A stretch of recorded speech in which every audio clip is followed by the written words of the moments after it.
paz do Senhor. Amém? Bem-vindos ao canal Cristão do Espelho.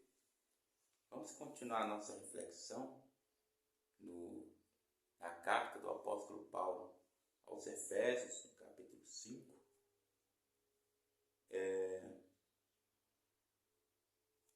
A partir do versículo 11 até o versículo 14. E não sejais cúmplices nas obras infrutíferas das trevas, antes, porém, reprovai-as. Porque o que eles fazem em oculto, o só referir é vergonha. Mas todas as coisas, quando reprovadas pela luz, se tornam manifestas. Porque tudo que se manifesta é luz. Pelo que diz: desperta, ó tu que dormes, levanta-te de entre os mortos, e Cristo te iluminará. Vamos lá? E não sejais cúmplices. Nós estamos continuando esse estudo, né? Então Paulo já vem falando sobre os frutos da luz e as obras das trevas. Há um contraste. Quando se fala em trevas, ele fala obras. E quando se fala em luz, ele fala frutos. Ele diz que as obras das trevas são obras infrutuosas, infrutíferas. São obras estéreis. Não trazem nenhum benefício. Não resultam em algo que seja edificante. Pensemos bem. Quando a gente associa na linguagem cristã as trevas, a gente associa a morte, a degradação, a coisa que não tende a progredir, mas a degredir, a degradação, a depravação, a extinção. É coisa que tende, é como um corpo morto. O corpo morto, ele não permanece da forma como ele está. Ele vai degradando até se decompor por inteiro, ficar apenas os ossos. Ficar apenas os ossos. As obras das trevas são obras de morte. Elas tendem, à medida que as coisas vão passando, todo tipo de pecado, todo tipo de vício, e as coisas resultantes do pecado, do vício, só tendem a trazer uma degradação espiritual, moral, tanto para a pessoa que pratica, quanto para o grupo que está envolvido com aquela pessoa, quanto para a sociedade em geral.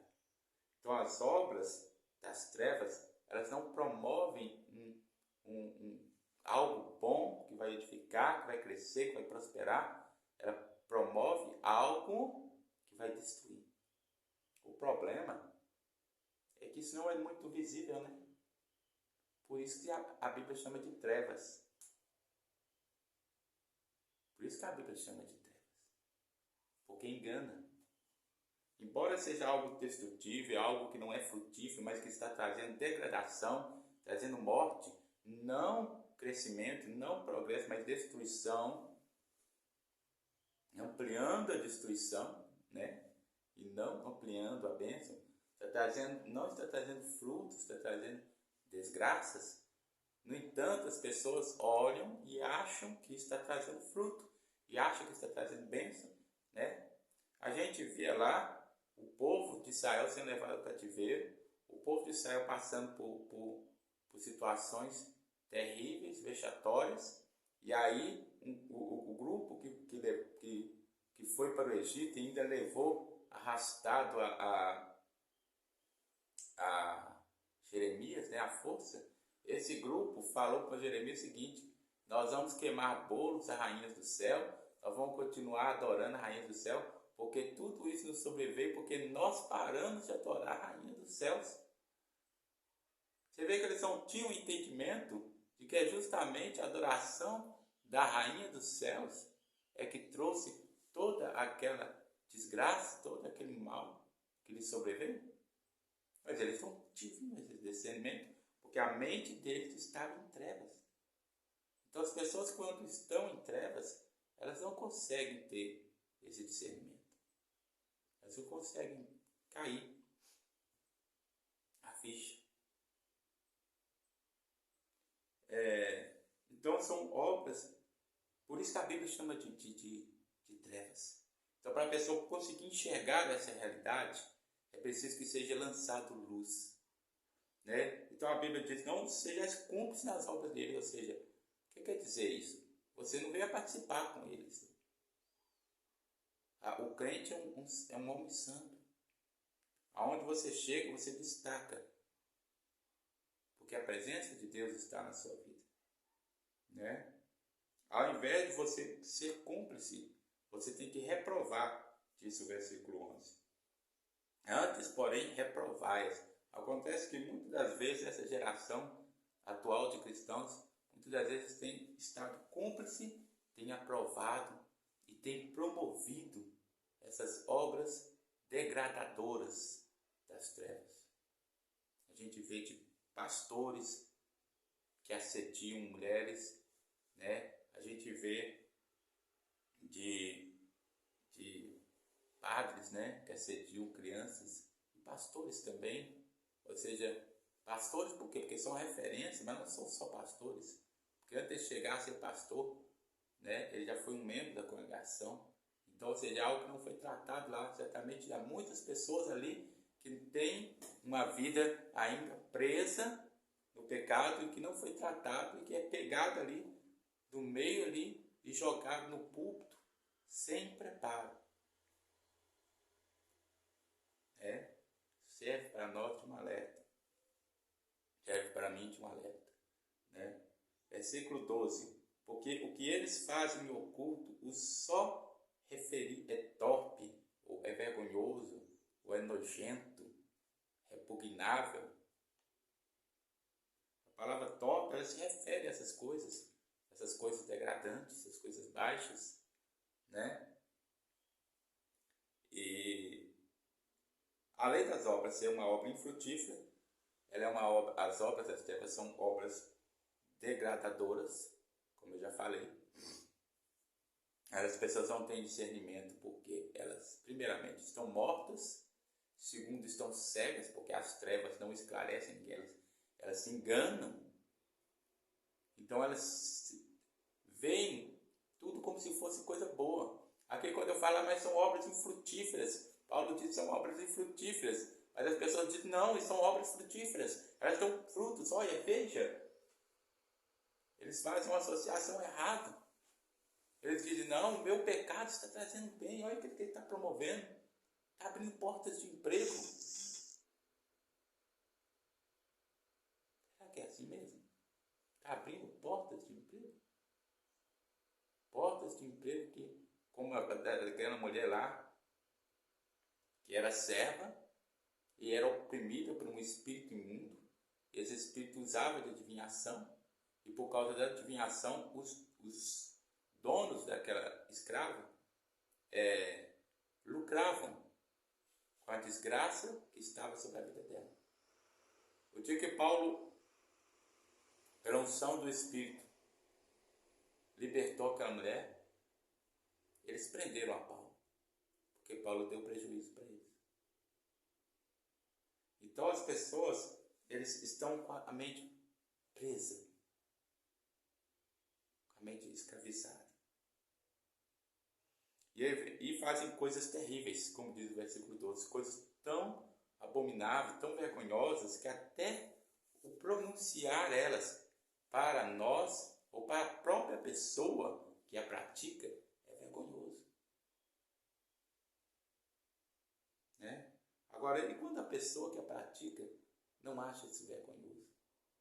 Mostra o quão profundas são as trevas que estão sobre a vida dessa pessoa. Aleluias. Aí vem o versículo 13. Mas todas as coisas, quando reprovadas pela luz, se tornam manifestas. Todas essas coisas que são terríveis, quando elas são postas diante da luz, você vê. você vê. De longe, um rosto bonito. Na hora que a luz incide, é um cadáver pútrefo, com moscas voando. Imagina a imagem terrível que vem na mente. Não é terrível? Mas as trevas camuflam. Já viu aquele ditado que de noite todo gato é pardo? Já viu aquele ditado? Pois é. As obras, quando vem a luz manifesta. E ela mostra ali como que está a realidade. Como que está a realidade. E ela mostra como está o pecado. E ela não mostra, ela mostra para aquela pessoa.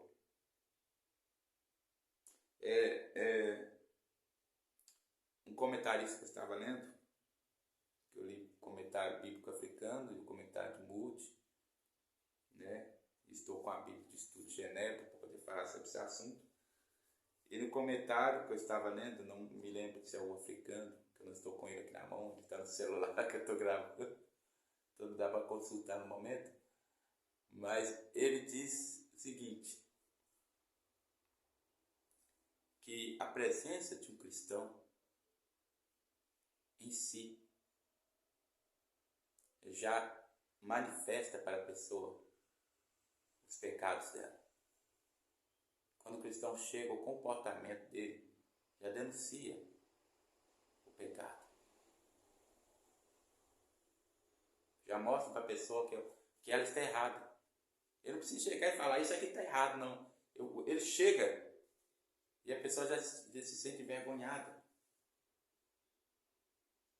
Talvez está lá um homem, uma mulher de qualquer maneira lá, com a roupa mostrando tudo. O crente chega e já puxa a saia assim. Já ajeita a camisa assim. Se você está falando alguma besteira, já logo fala.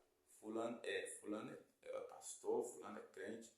Ou seja, algo da presença de Deus na vida do crente. E quanto mais comunhão ele tiver, maior luz e constrangimento as trevas ele vai promover com o seu estado.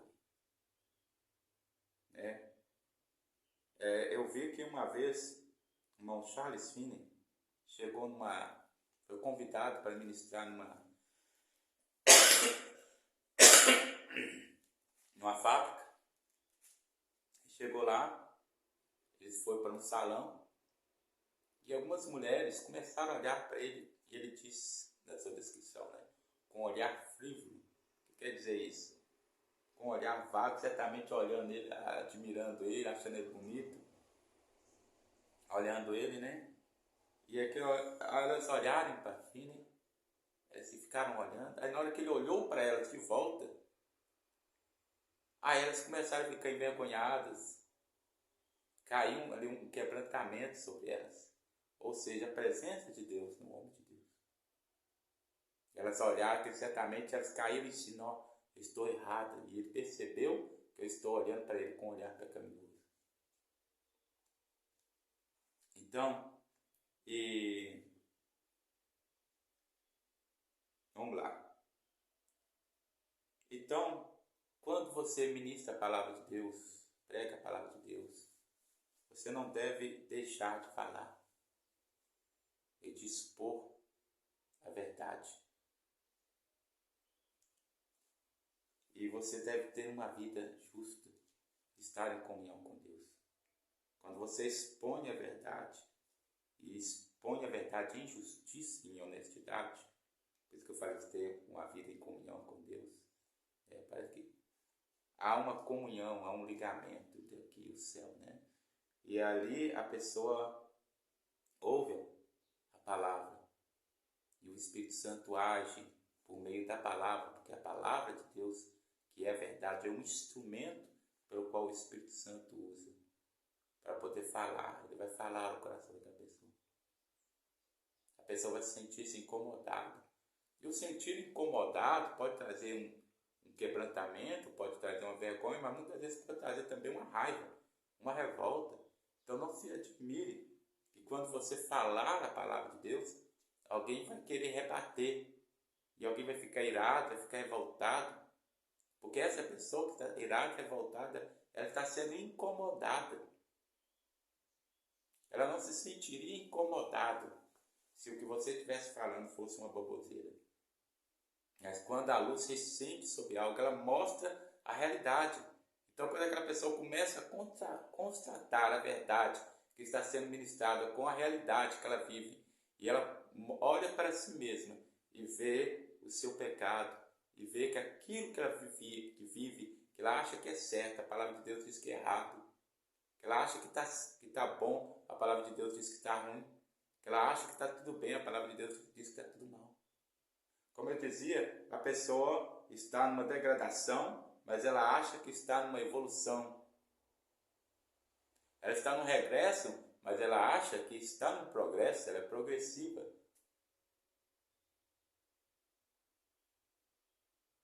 Irmãos, entendem? Mas quando a luz do Evangelho chega e resplandece sobre aquela vida, a luz da palavra de Deus resplandece, a luz do Espírito Santo incide sobre aquela consciência, os olhos que estão em trevas e que estão sendo enganados, eles veem a realidade da vida que vivem.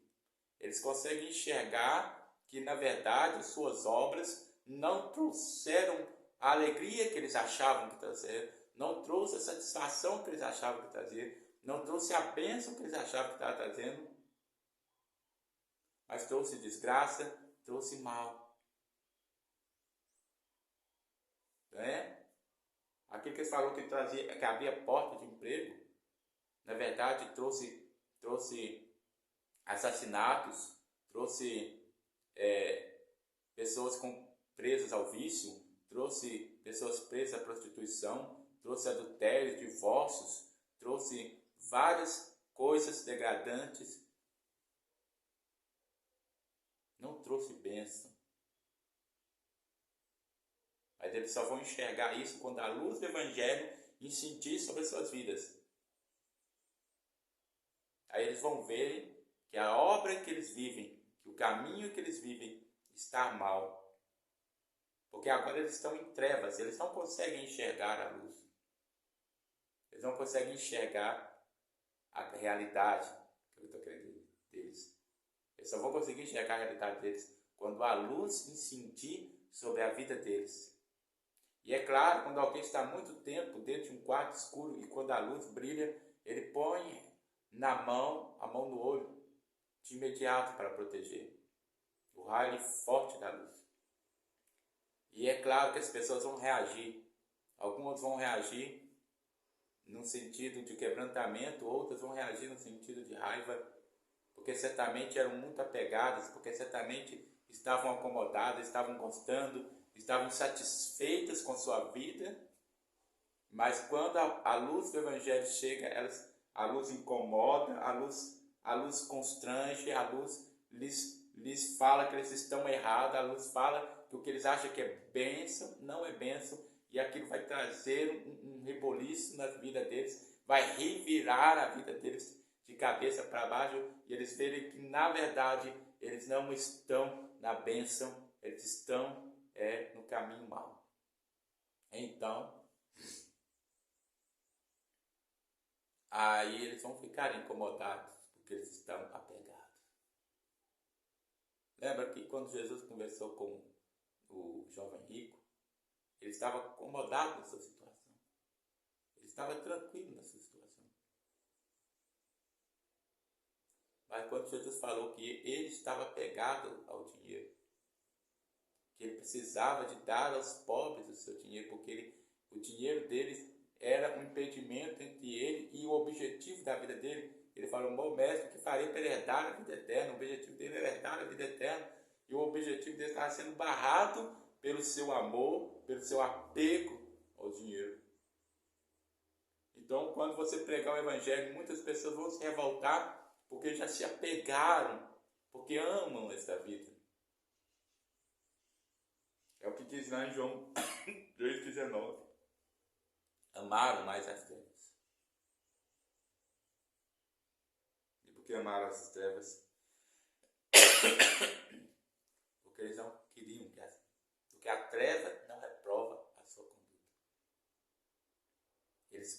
viver na ignorância, porque viver na ignorância, a sua conduta é louvada, é aplaudida. Eles são chamados de bons, eles são chamados de generosos. E aí vem o versículo 14. Pelo que diz, desperta, ó tu que dormes, levanta-te entre os mortos e Cristo te iluminará. Aqui é um trecho, possivelmente, tirado de um hino que era cantado ou na Páscoa ou no batismo, né? E que os irmãos Efésios possivelmente conheciam. É provável que no batismo deles se cantasse este hino, né? Da onde esse hino é tirado? É tirado de algum texto bíblico?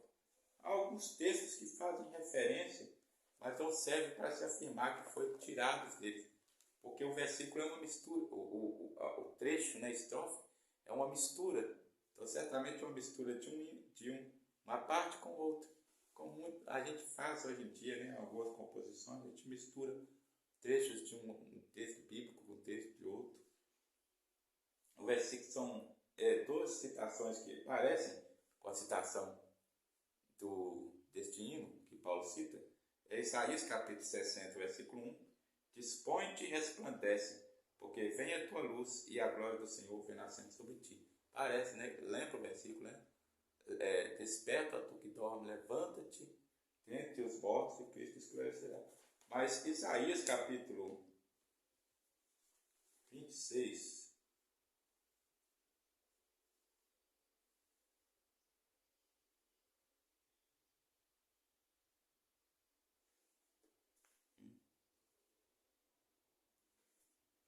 agora eu tenho que parar aqui, peraí.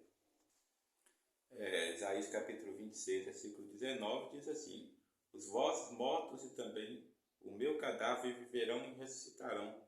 Despertai e exultai, os que habitais do pó, porque o teu orvalho, ó Deus, será como orvalho de vida, e a terra dará à luz os seus mortos. Então, aqui se referindo à ressurreição, né? E vem, ele certamente pega uma mistura desse texto, isso aqui fala sobre o texto lá de Isaías 60, que fala sobre levante e resplandece, porque já vem a tua luz e a glória do Senhor vai nascer sobre ti. E esse texto aqui que vem falando também sobre os mortos ressuscitando. Então, eles misturam, né, esse texto para compor aquele hino que Paulo cita em sua citação. Amém? Vamos ficar por aqui. Nós paramos hoje em Efésios capítulo 5, versículo 11, 12, 13 e 14. Depois nós continuaremos a partir do versículo 15. Amém? Fique com Deus, curte aí, dá um like, nos ajude. Creio que vai ser uma bênção. Fique com Deus.